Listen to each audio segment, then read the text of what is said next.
गिबियावनो बयखौबो बड' निउस इउटुब चेनेलनि गोदान खौराङाव बरायबाय। नोंथांमोननि थाखाय बे समाव माखासे खौरां लाबोदों। भिडिअखौ जोबजासे नायलांनो दाबाव आरो चेनेलाव गोदानब्ला अन्नानै साबस्क्राइब खालामना बेल आइकनआ अलाव होनानै ला आरो भिडिअखौ लाइक कमेन्ट शेयार खालामनो गुरै खावलायबाय। दानिया फैदो दिनैनि खौराङाव। गिबि खौराङाव दङ चिराङाव अन्थाइ खाम्फा बेखेवदों आसामनि गिबि मन्त्रि डक्टर हिमन्त बिश्व शर्माया। बिटिआरनि गसाइगाव क'क्राझार नोगोरावबो अन्थाइ खाम्फा बेखेवनाय आरो गुबुन गुबुन हाबाफारिफ्राव बाहागो लाखांनानै चिराङावबो डिस्ट्रिक्ट स्पर्ट्स स्टेडियाम सापागुरिनिफ्राय भुटानसिम आमटेकाजों थांनाय लामा, खासिक'त्रानिफ्राय बासुगाव लामा, बासुगावनि रेलवे फ्लाइअभार आरो मेगा जेजेएम आसनिखौ बेखेवो डक्टर हिमन्त बिश्व शर्मा बिथाङा।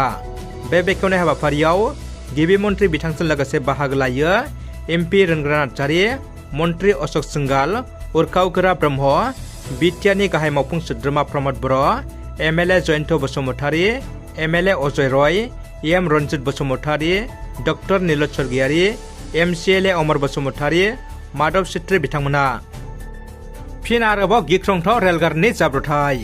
भारतनि रेल बिफानाव मा जादों? गले गले भारतनि रेलआव गिख्रंथाव जाब्रबथाय जादों। बिहाराव नर्थ इस्ट एक्सप्रेस रेलगारिनि गिख्रंथाव जाब्रबथाय जादों। सुलुंनि बायदिब्ला मैया हराव बिहारनि पाटनायाव नर्थ इस्ट एक्सप्रेस रेलगारिया डाब्बा सिटनिफ्राय गोग्लैदों। बे जाथायाव माखासे सुबुंफोरनि जिउ खहा आरो गोबां सुबुंफोरनि जोखोम जादों होनना मिथिनो मोन्दों। दासिम जोखोम जानायफोरखौ बोखांना फाहामथाय होगासिनो दङ। मख'नो गोनांदि थैनायनि बिबाङा बांबावनो हागौ होनना मिथिनो मोन्दों। उदालगुरियाव हाजार हाजार आइजोजों बुंफबबाय मनपुर गेवलां फोथारा। उदालगुरि जिल्लानि सिङाव थानाय उदालगुरि जौगाखां खोन्दोनि मोनफ्रोमबो स्टेशननिफ्राय हाजार हाजार आइजोफ्रा मनपुर फोथाराव ज' जादों। मानो एफाग्राब आइजोनि थुबुर? बिसायख'थि ना माबाफोर सुबुंगौमा? नंगौ, थारैनो नुदों आइजोनि थुबुर। जाहोना 1250 रां मोननायनि लोब लोब आइजोफ्रा थुबुर जादों। मैया आसाम सोरखारनि अरुन्दय बिथांखिनि कार्ड होनाय हाबाफारिखौ उदालगुरि मोनपुराव गेवलां फोथाराव आसामनि सोलोंथाइफोरनि मन्त्रि रुनुज पेगुआ रानना होबाय। उदालगुरियाव गासै 50,000निख्रुइ बांसिन आइजोफोरनो अरुन्दय बिथांखि होनाय जायो होनना बिटिआरनि लेङाइ गाहाय लोगोसे एमएलए गबिन्द चन्द्र बसुमतारीया खौरांगिरिनो फोरमायो। दावहानि गिदिर खौरां। इजराइल आरो पेलेस्टाइन दरनै हादरनि दावहानि गिदिर खौरां। बे समाव दरनै हादरनि गिदिरथार आपडेट। दरनै हादरनि दावहानि थासारिया सुग्लायनायनि सोलाय देरसिन जाफिननायखौ नुनो मोन्दों।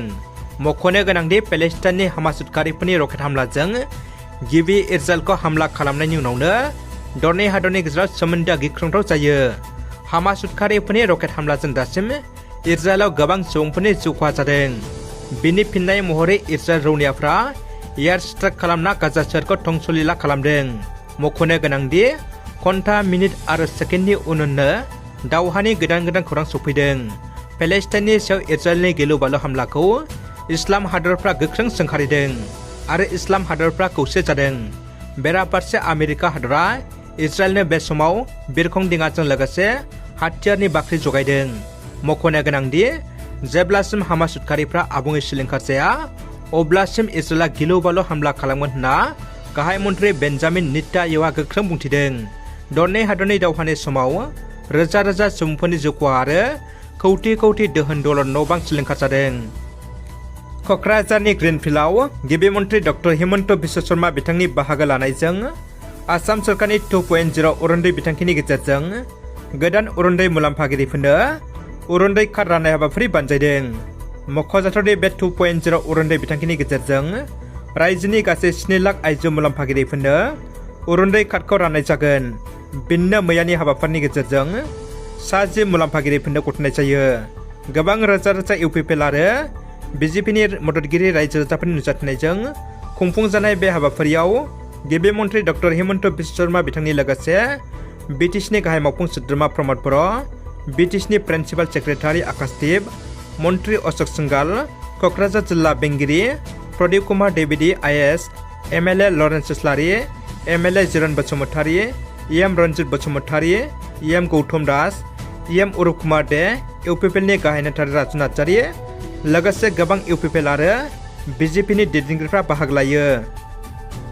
क'क्राझार सोहोरनि खोला फारसे साखाथियाव थानाय गेन्द्राबेलनि बेलगुरि गेलेग्रा फोथाराव 12 आरो 13 अक्ट'बराव साननैनि हाबाफारिजों देग्लाय बोसोरनि बर'नि मोननै साबसिन एक्सन गोनां आरो बर'नि जारिमिनजों सोमोन्दो गोनां बर' सावथुन जांख्रिथायनि टिसाम आरो मोसा सावथुनखौ दिन्थिनो थाखाय आखायाव लादों। बिनिनो गिबि सान एबा दिनै 12 अक्ट'बर खालि जांख्रिथायनि टिसाम आरो 13 अक्ट'बर नैथि सानखालि मोसा सावथुनखौ दिन्थिनाय जागोन। नायगिरिफोरनि खाबुनि थाखाय बोथोर गाज्रि थामहिनबा अखा हायोब्लाबो पेन्डेल सिङाव जिरायनानै सावथुनखौ नायनो हागोन होननानै फोरमायहरदों बानजाय आफादा।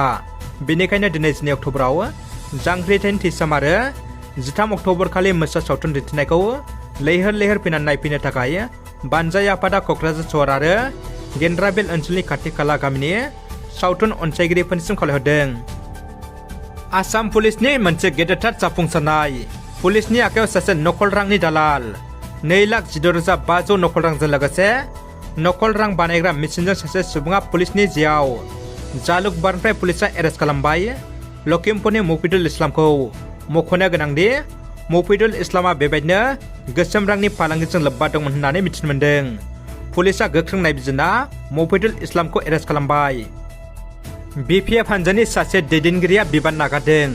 मुसलपुर जिल्ला BPF हानजानि नेहाथारि जादब दासआ BPF हानजाखौ नागारबाय। BPF हानजाखौ नागारनायनि उनाव गोबां BPFनि दैदेनगिरिफ्रा BPF हानजाखौ नागारनो साखाफारा जागासिनो होनना बिथाङा खौरां बिजोंनि गेजेरजों बुंदों। मख'नो गोनांदि BPFनि दैदेनगिरि जादब दासआ अबरनिफ्राय 2019 मायथाइयाव BPFआव जइन जादोंमोन। बिथाङा गावनि माखासे सार्थखौ जाफुंहोनो थाखाय BPFनिफ्राय बिबान एंगार होनना मिथिनो मोन्दों। दानिया फैदो जोबथा खौराङाव। बिटिआरनि बायजोनि जेसेबांखि जेंना दं बे जेंनाखौ मावफुंजोबनो थाखाय भारत सरकार आसाम सरकारजों जोंनिफ्राय नारसिननाया सोलिगासिनो दं। बे बाथ्राखौ बुंदों मिरु खौसेथि बर' सुबुं आफादनि आफादगिरि मन'रन्जन बसुमतारी बिथाङा। मैया सोनाब सानजारि दखरा खौसेथि बर' सुबुं आफादनि खुंगा 32 बोसोरा जथुम्माखौ गाजा गोमजायै खुंफुंदों।